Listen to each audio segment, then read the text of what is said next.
trẻ của chúng ta ngày hôm nay đây đã và đang được cầm tay nhau để trở về với hiện diện tại trung tâm khán phòng. Hiện diện tại trung tâm khán phòng trong buổi ngày hôm nay.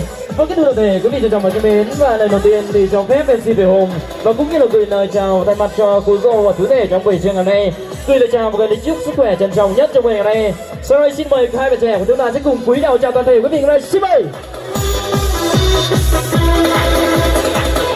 Vâng, kính thưa toàn thể quý vị trân trọng và kính mến, và đáng nhẽ là niềm vui hạnh phúc trong buổi trưa ngày hôm nay sẽ có hiện diện từ phái đoàn hai bên gia đình trong buổi ngày hôm nay. Và do có một công việc đột xuất thì hai bên gia đình chúng tôi, vì phía gia đình họ nhà gái ngày hôm nay đã có công việc đột xuất phải trở về Điện Biên gấp, cho nên là không thể có mặt tại trung tâm sân khấu ngày hôm nay được. Thì hai bên gia đình ngày hôm nay xin được Mạo Diện nào đỡ lời cho cô dâu chú rể. Chỉ có hai bạn trẻ của chúng ta được đứng hiện diện tại ra mắt tại trung tâm đại lễ ngày hôm nay thôi. Và anh em trong ban nhạc xin được đỡ lời cho gia đình, là mong hết sức của toàn thể quý vị chúng ta thông cảm và một quan cho gia đình trong buổi ngày hôm nay. Vâng, kính thưa toàn thể quý vị trân trọng và kính mến, và trở lại với buổi lễ hạnh phúc của đôi bạn trẻ ngày hôm nay. Đúng là tình yêu hạnh phúc của đôi bạn trẻ ngày hôm nay, trăm hoa thì đua nở 1 giờ không bằng đôi phút để chờ tình yêu. Và niềm hạnh phúc của đôi bạn trẻ trong buổi ngày hôm nay đây, đó chính là chú rể thì số của chúng ta đã phải trải qua năm đợi tháng chờ đến với của cô dâu, với tình yêu hạnh phúc cô dâu Hờ Thị Vi trong buổi ngày hôm nay. Và để rồi anh về từ với gia đình đồng ý chỉ cho mình lấy ta. Và để rồi anh về từ với mẹ cha đồng ý thì cho ta lấy mình, với mình rồi lại với ta, đẹp biết đôi đứa mặn mà tình nghĩa thông ra. Và để rồi trăng lên đỉnh núi hiền hòa, để cho hạnh phúc đôi bạn trẻ đẹp như là ánh bình minh. Và để rồi hai anh chị đẹp xinh, đẹp lấy đồng hưởng trước mai một nhà, và họ hàng cô bác gần xa đến mừng hạnh phúc đảo tần cầm kê. Và để chúc cho yên thắm mát kề, đôi bên này họ ta cùng hân hoan, và lời ca tiếng hát rộn ràng để chứng cho hạnh phúc vườn loan sum bầy, mà ngàn năm tước lá hương bay, trăm năm đôi bạn đẹp ngày kết duyên. Và kính thưa toàn thể quý vị trân trọng và kính mến, và kính thưa toàn thể bạn bè của cô dâu và chú rể hân trọng và kính mến, và đặc biệt là thương toàn thể các quý cụ quý bà tuổi bậc cao niên. Và người ta thường nói rằng là thế gian thì đẹp nhất mặt trời, và đời người thì đẹp nhất chính là có người mình thương. Dầu ai chân núi kim cương không bằng được nhìn thấy người thương mỗi ngày. Và để rồi chú rể A Sú của chúng ta để thương trong dạ, để thương trong lòng. Và để rồi hai ta trẻ thì thương nhau ở bên lặng lý trẻ già, trăm năm hạnh phúc tại và về cùng nhau. Và niềm vui ngày hôm nay đây là hai bạn trẻ của chúng ta cũng như là đại diện hai bên gia đình đã chọn được ngày lành, thật là lành, và tháng cũng thật là tốt. Giờ vàng, giờ ngọc, giờ kim cương, giờ lắm gạo nhiều tiền của các bạn trẻ ngày hôm nay. Hai bạn trẻ đã chính thức được lên ngôi thành chồng, và chính thức ngày hôm nay là ngày 24 tháng 1 năm 2021, và tức là ngày 12 tháng 12 năm Canh Tý. Và để rồi hạnh phúc của đôi bạn trẻ ngày hôm nay được sự cho phép của cơ quan chính quyền, cơ quan đoàn thể của quê hương Tân Thương.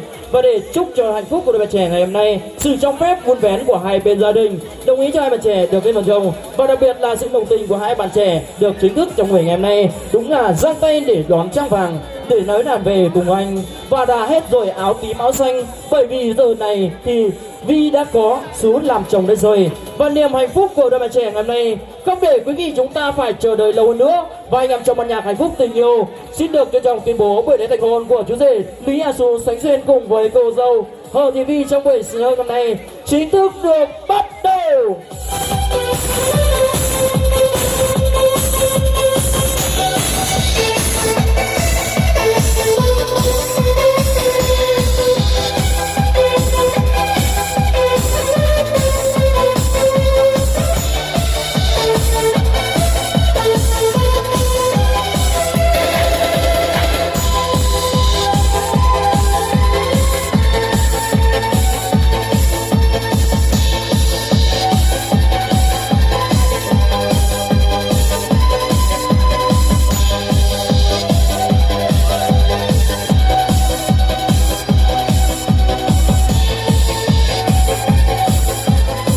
Kính thưa toàn thể quý vị thân trọng và kính mến, đó chính là chúng ta khởi đầu với tình yêu hạnh phúc của đôi trẻ ngày hôm nay. Đúng là nhà nước của chúng ta thì cấm pháo thì lại mất hay, mà ngày xưa thì đám cưới thì pháo nổ bình đà, mà hôm nay thì chúng ta lại có pháo nhà làm ra. Kính toàn thể quý vị chúng ta có thể nổ một tràng tay để chúc phúc cho đôi trẻ được không ạ? Vâng, xin được cảm ơn quý vị rất là nhiều trong ngày này. Và kính thưa toàn thể quý vị thân trọng và kính mến, đúng là hạnh phúc cùng với đôi bạn trẻ trong buổi ngày hôm nay. Hai bạn trẻ của chúng ta thì cũng đã đủ gạo, đủ tháng, đủ ngày, đủ cả chú nợ, đủ cả chú duyên, đặc biệt là đủ cả quan viên 4 họ hai nhà chúng ta đã cùng trở về chung vui để chúc phúc cho hai bạn trẻ của chúng ta ngày hôm nay. Và kính thưa toàn thể quý vị trân trọng và kính mến, và niềm vui hạnh phúc cùng với cô dâu và chú rể trong buổi ngày hôm nay không thể thiếu được những nghi thức của con người phương Đông của chúng ta. đời niềm hạnh phúc của đôi bạn trẻ ngày hôm nay với những cặp uyên ương nào phải trải qua những năm đời tháng chờ để rồi hạnh phúc của đôi bạn trẻ ngày hôm nay sẽ chứng minh và những chai rượu tình yêu trong buổi trưa ngày hôm nay đó chính là chúng ta sẽ cùng ghi lại những khoảnh khắc đẹp nhất cùng với cô dâu chú rể. Đó là hai bạn trẻ chúng ta sẽ cùng cầm tay nhau trở về tháp ly tình yêu để chúng ta cùng khui ra những chai rượu tình yêu của mình ngày hôm nay. Xin mời cô dâu chú rể chúng ta sẽ cùng trở về tháp ly tình yêu ngày hôm nay ạ. Xin mời. Vâng, trước tiên thì anh em trong nhà cũng xin hướng dẫn là chú rể chúng ta sẽ cùng cầm chai rượu hàng Việt Nam chất lượng cao. Trong buổi ngày hôm nay thì chú rể sẽ cùng bác với em mang hàng Việt Nam ra chúng ta trở về trung tâm sân khấu ngày hôm nay và chúng ta sẽ cùng đọc kỹ hướng dẫn trước khi sử dụng trong buổi ngày hôm nay đây. Và niềm vui cùng với cô dâu chú rể đó chính là chai rượu tình yêu để chứng minh cho hạnh phúc tương lai cùng với cô dâu và chú rể. Đó chính là nền tảng để chứng hạnh phúc của đôi bạn trẻ ngày hôm nay ạ. Xin mời hai bạn trẻ chúng ta sẽ cùng khui ra những chai rượu tình yêu của mình ngày đầu tiên ngày hôm nay. Vâng chú rể sẽ khuấy ra những cái nắp được đóng gói rất là chặt trong buổi ngày hôm nay và chú rể sẽ lắc nhẹ lên ạ. Vâng chai rượu sắp nổ rồi ạ chú rể ạ. Có thể quý vị đổ nhà vào tay thật lớn chúc cho chú rể đi ạ. Vâng xin mời hai bạn trẻ chúng ta sẽ cùng cầm tay nhau đi ạ. Hướng vào tình yêu này hôm nay đây đúng là rượu hồng thì kết nghĩa phù thề, trăm năm hạnh phúc thì ta về với nhau. Và để cho hạnh phúc mai sâu thì chúc cho đôi câu ân tình và hai bạn trẻ của chúng ta đang tay trong tay nhau rót rượu đến tháp ly tình yêu. Đúng là chai rượu ngày hôm nay để rất rượu trong màu hồng, hoa hồng thì đẹp bởi màu hồng, còn tình yêu đẹp thì bởi tấm lòng thủy chung. Và để rồi hạnh phúc của đôi bạn trẻ ngày hôm nay đúng là tay bưng chén muối chấm gừng, gừng cay muối mặn thì xin đừng quên nhau. Và tiếp tục bây giờ cô dâu và chú rể chúng ta sẽ cùng tiếp tục rót ra những chén rượu tình thứ hai. Và hai bạn trẻ của chúng ta sẽ rót ra 2 ly để chúng ta tính những uống rượu vào bôi trong buổi ngày hôm nay ạ.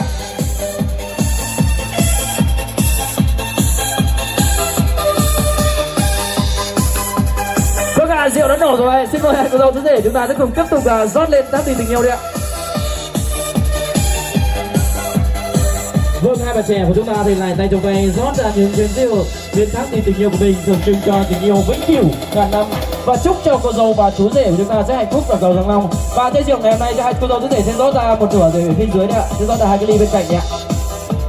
Để chúng ta sẽ cùng thực hiện nghi thức là uống rượu ra bôi trong buổi ngày hôm nay. Đó là những cặp uyên ương nào không thể thiếu được những ngày vui hạnh phúc trọng đại như ngày hôm nay đây.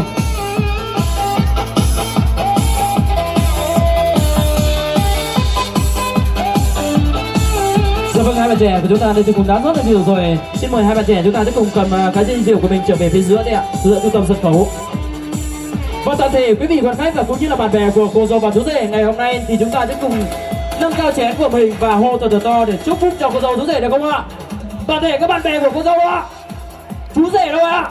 Toàn thể các bạn ạ, anh em đâu ạ? Chúng ta cùng trở về chúng tôi sân khấu ạ. Chúng ta cùng giơ cao chén của mình để chúng ta cùng chúc phúc cho đôi bạn trẻ ngày hôm nay kết tình trăm năm được không ạ? Vâng ạ. Rõ thật to đúng không ạ? Vâng ạ, hai bạn trẻ chúng ta sau khi rô chúng ta sẽ cùng nhéo tay với nhau nhé. Tôi sẽ đếm từ 1 đến 3 rô, toàn thể quý vị hô theo MC được không ạ? Vâng ạ, chúng ta. Vâng ạ, anh em ơi. 1, 2, 3, rô, 2, 3, rô, 2, 3, uống, 2, 3, cạn. Chúc mừng hạnh phúc, xin mời cô dâu rể đó. Có thể đi đâu ạ? Chắc chắn nhá. Vâng và chúc mừng đầu chú rể ngày hôm nay dâu vàng răng long và hạnh phúc của đôi trẻ.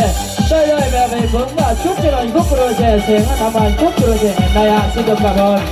Và kính thưa toàn thể quý vị trân trọng và kính mến, rượu hồng thì đã trao nhau rồi và tình yêu hạnh phúc trong buổi ngày hôm nay đó chính là cô dâu và chú rể chúng ta ngày nay. Chú rể Á Sú của chúng ta sẽ dành cho cô dâu một kỷ vật thiêng liêng nhất đó trong ngày hôm nay đây, đó chính là chú rể sẽ ra chiếc nhẫn cầu hôn với cô dâu Thủy Vi trong buổi ngày hôm nay đây. Xin mời chú rể sẽ rút ra chiếc nhẫn tình yêu của mình ngày hôm nay đi ạ. Vâng, vật này gì ở trong hôm nay đó chính là chiếc nhẫn thì điểm tròn mà không có điểm dừng, và để hạnh phúc để chứng minh cho tình yêu hạnh phúc của đôi bạn trẻ ngày hôm nay từ giờ đến ngày sau, đó chính là nền tảng để giữ chặt những con tim của hai bạn trẻ ngày hôm nay. Xin mời chú rể sẽ cùng rút ra chiếc nhẫn tình yêu của mình để cầu hôn với cô dâu Hồ Thị Vi trong buổi ngày hôm nay ạ. Xin mời A Sú chúng ta sẽ cùng rút ra chiếc nhẫn tình yêu của mình ngày hôm nay ạ.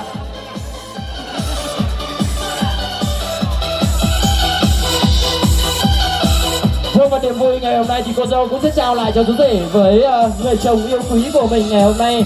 Kể từ giờ đây hai bạn trẻ chính thức để thuộc về nhau và toàn thể quý vị ơi, chúng ta sẽ cùng nổ một tràng pháo tay để chúc phúc cho cô dâu rể đấy ạ.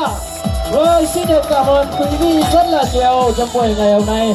Và ngày hôm nay đây thì anh em trong ban nhạc cũng xin được lỡ lời gia đình và cũng như là lỡ lời cho chú rể Lý Sú trong buổi ngày hôm nay là bày tỏ lòng cảm ơn tới toàn thể quý vị. Chúng ta đã bớt chút thời gian vàng ngọc quý giá ngàn vàng của mình cho về hiện diện tại trung tâm khán phòng để chứng kiến câu chuyện tình trăm năm của hai bạn trẻ trong buổi ngày hôm nay.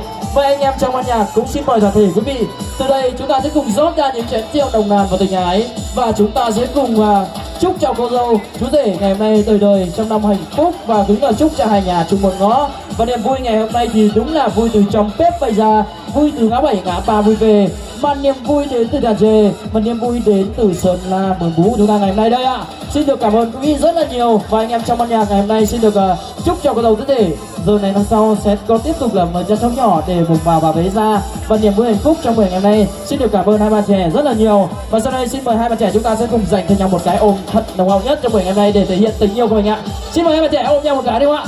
Vâng ạ, bốn trai đẹp rồi từng chiếc. Vâng, xin được cảm ơn quý vị rất là nhiều. Vâng, xin được cảm ơn và xin mời hai bạn trẻ chúng ta sẽ cùng cầm cái ly của mình trở về phía dưới để chúng ta cùng tâm hạnh em ngày hôm nay. Và kính thưa toàn thể quý vị trân trọng và kính mến, đáng nhẽ là phải có những trung tâm hạnh phúc.